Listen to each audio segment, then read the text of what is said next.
In 1619, the first people were brought from Africa to Jamestown in Virginia. The people were sold as slaves to tobacco growers who put them to work in the fields. Slave labor was cheap. The demand increased and more people were brought to the South to be slaves. Enslaved people were used in the North as well, but the North soon learned that it was too expensive. Enslaved people had to be fed during the unproductive winter months, and enslaved people found it difficult to become accustomed to cold northern weather. Therefore, slavery was found mostly in the South.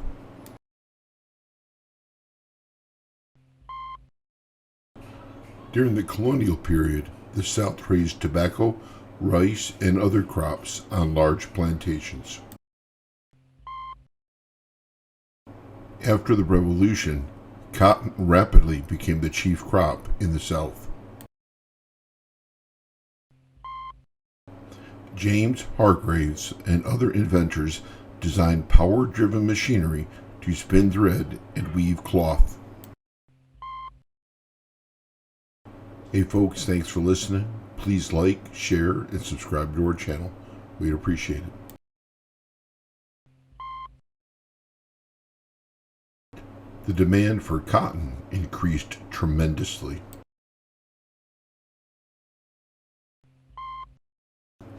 As the demand grew, the South turned more and more to cotton. One problem held back the South.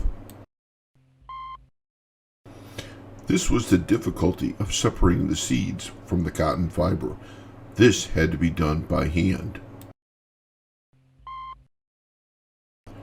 The problem was solved in 1793 by Eli Whitney, a Connecticut Yankee. Whitney's cotton gin drew in the cotton fiber, leaving the seeds behind.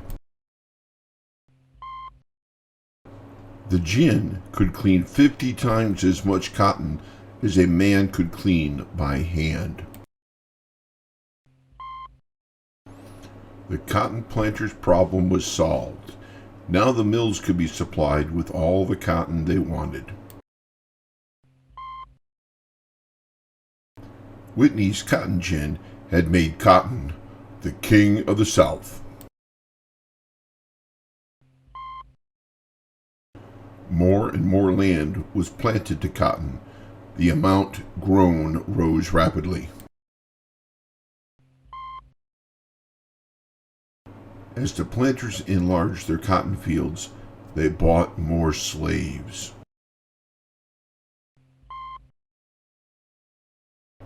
The early method of growing cotton, however, wore out the soil rapidly. For this reason, cotton planters moved steadily westward.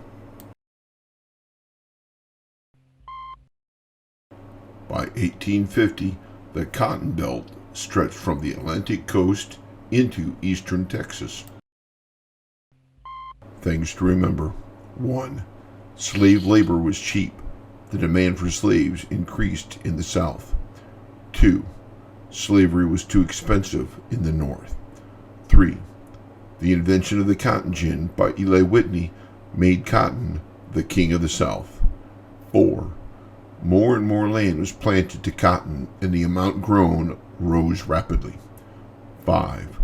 By 1850, the Cotton Belt stretched from the Atlantic coast into eastern Texas.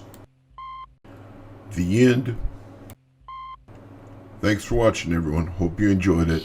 Please don't forget to like, share, and subscribe.